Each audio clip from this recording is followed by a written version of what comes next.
اس وقت میں اپنی زبان کو منبع عقیدت، آغوش ولادت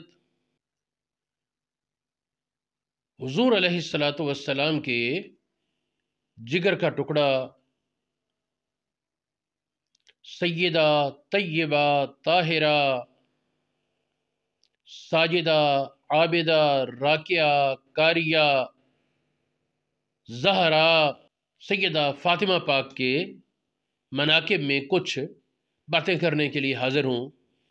دعا ہے کہ اللہ رب العالمین سیدہ کی برکات ہم سب کے شامل حال فرمائے اور ہماری مشکلات اور پریشانیوں کو دور فرمائے۔ بہت سے فضائل آپ کے ہیں، میں ان میں سے چند حدیثیں پیش کرتا ہوں۔ حضور علیہ الصلاۃ والسلام نے سیدہ فاطمہ الزہرا کے پاس ایک دن تشریف لائے۔ یہ آخری بیماری کی بات نہیں، وہ تو سیدہ حضر ہوئی تھی نا نبی پاک کے پاس، یہ پہلے کی بات ہے۔ حضور علیہ السلام تشریف لائے تو کچھ گفتگو ہوئی جس میں حضور علیہ السلام نے ارشاد فرمایا، اما تردین، کیا تو اس بات پر راضی نہیں ان تکونی، یہ کہ تو ہوگی سیدۃ نساء العالمین، تمام جہانوں کی عورتوں کی سردار۔ یہ حدیث اس میں مختلف الفاظ ہیں، بعض روایات میں سیدۃ نساء حاضر الامت، بعد میں ہے سیدۃ نساء العالمین۔ یہ مشکل الآثار میں امام طحاوی نے سیدۃ نساء العالمین، اسی طرح مسند بزار میں سیدۃ نساء العالمین ہے، دیگر کتب میں دونوں لفظ سیدۃ نساء العالمین کہا یا سیدۃ نساء حاضر الامت کہا۔ یہ بخاری شریف میں، مسند ابو داؤد طیالسی میں، مسلم شریف میں اور کئی کتابوں میں ہے۔ فضائل ابن شاہین میں بھی یہ اسی طرح ہے، جس طرح میں نے بزار اور مشکل الآثار کا حوالہ پیش کیا۔ نساء العالمین خاص ہے، شک نہیں۔ لفظی میں نے یہ کیا، اس بات پر تو راضی نہیں کہ تمام جہان کی عورتوں کی تو سردار ہو؟ یہ ایک حدیث ہو گئی۔ ایک اور حدیث حضور علیہ الصلاۃ والسلام نے فرمایا، انما فاطمہ تو بدعۃ منی۔ ہمارے دور میں نا بعض حضرات وہ پڑھنے میں بھی محدثین کی رہنمائی کے بغیر جس طرح موڈ آئے پڑھ جاتے ہیں لفظ، تو حدیث کا یہ لفظ اس میں سیدہ فاطمہ کا ذکر ہے، یہ بدع نہیں یا بدع نہیں، یہ بدع ہے باقی فتح سے۔ ابن حجر اسقلانی نے اور دیگر محققین نے صراحت فرمائی ہے کہ یہ باقی فتح سے بدع۔ لفظ میں نے اس کا گوشت کا ٹکڑا، انما فاطمہ تو بدعۃ منی، فاطمہ میرے گوشت کا ٹکڑا ہے، مجھ سے گوشت کا ایک ٹکڑا ہے، میرے جسم کا حصہ ہوا۔ یوزینی ما آذاہا، جو چیز فاطمہ کو تکلیف دے وہ مجھے تکلیف دیتی ہے۔ بعض روایات میں یہ لفظ بھی ہے، جو فاطمہ کو پریشان کرے تھکائے وہ مجھ کو تھکا دیتی چیز۔ حدیث بہت سی کتابوں میں، بخاری شریف، مسلم شریف، مستدرک امام حاکم، مسند احمد بن حنبل، سنن ابن ماجہ اور دیگر بہت سی کتابوں میں موجود ہے۔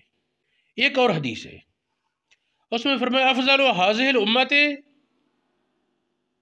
بعض روایات میں یہ لفظ تھا، بعد میں تھا فاطمہ تو سیدۃ نساء اہل الجنہ۔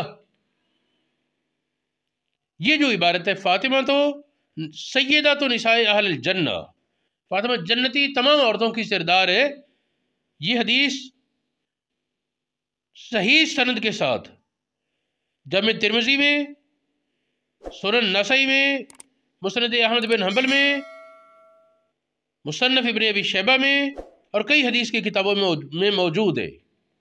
بعض روایات میں مریم کا استثناء ہے کہ ان کے سوا باقی سب سے افضل، تو اس کے حوالے سے جس میں حضرت مریم کا استثناء ہے اس کے حوالے سے علامہ سندھی نے ایک بات توجیہ بیان کی، انہوں نے کہا یہ حدیث میں زیادہ سے زیادہ یہ ثابت ہوگا کہ فاطمہ افضل نہ ہو مریم سے، اس سے حضرت مریم کا افضل ہونا ثابت نہیں ہوتا، امکان ہے دونوں برابر ہوں، اور امکان ہے کہ سیدہ فاطمہ الزہرا سے حضرت مریم افضل ہو، زیادہ سے زیادہ وہ تھا، لیکن باقی حدیثوں کو جب ملایا تو ترجیح اسی بات کی آتی ہے کہ سیدہ فاطمہ الزہرا وہ انبیاء مرسلین کے بعد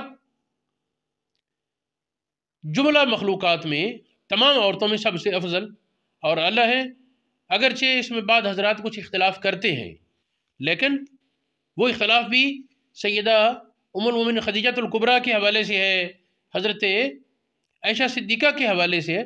بلا شبہ حضرت عائشہ صدیقہ رضی اللہ تعالیٰ عنہ کا علمی فیضان، اس حوالے سے ان کا بہت بڑا نام ہے اور بڑا کردار ہے، بڑے فضائل ہیں۔ بلا شبہ حضرت خدیجہ الکبریٰ کی اسلام کی ابتدائی دور کی خدمات وہ بے مثال ہیں، لیکن اس کے باوجود جز ہونے کے اعتبار سے، خمیر ہونے کے اعتبار سے، حضور علیہ الصلوۃ والسلام کی جزئیت کے اعتبار سے یقیناً حضرت فاطمہ الزہرا کا امتیاز اور اختصاص ہے۔ امام مالک کا قول ملتا ہے نا، فرماتے ہیں لا عادل ببدعۃ رسول اللہ صلی اللہ علیہ وسلم احدن، میں نبی پاک علیہ السلام کی جز پر کسی اور کو فضیلت نہیں دیتا۔ امام مقریزی اور امام جلال الدین سیوطی کا بھی یہی موقف ہے۔ حضرت ام المومنین عائشہ صدیقہ رضی اللہ تعالی عنہ ایک حدیث میں کہتی ہیں فاطمہ الزہرا آئی نبی پاک کے پاس،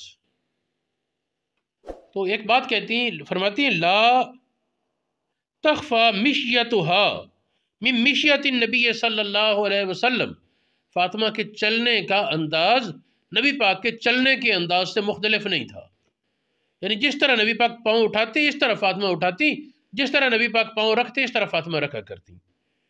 تو وہ عکس جمیل ہوا نبی پاک علیہ الصلوۃ والسلام کے چلنے کے انداز میں بھی۔ ایک اور حدیث میں ہے، کوئی معاملہ تھا تو حضرت عائشہ صدیقہ نے حضور علیہ السلام کی بارگاہ میں عرض کیا، اور بعد میں بھی فرماتی ما رأیت احدن قط، یہ بعد میں جو بیان کیا اس کا جملہ ہے، ما رأیت احدن قط اصدق لہجۃ من فاطمہ غیر ابیہا، فرماتی ہیں حضرت عائشہ میں نے فاطمہ سے بڑھ کر کسی کو زیادہ سچا نہیں دیکھا سوا فاطمہ کے باپ کے، یعنی نبی پاک کا تو استثناء ہے، ان کے علاوہ عائشہ صدیقہ نے جتنے لوگوں کو دیکھا سب میں سب سے بڑھ کر سچی وہ فاطمہ الزہرا ہے۔ یہ مستدرک کی امام حاکم میں اور مسند ابو جعلہ میں یہ حدیث موجود ہے، اور جو میں نے اس سے پہلے مشیہ والی روایت بیان کی وہ بخاری شریف میں مشکات المصابیح اور دیگر کتابوں میں موجود ہے۔ یہاں میں اپنے ذوق کے لیے چند اشعار وہ پیش کرتا ہوں ہدایت بخشش سے۔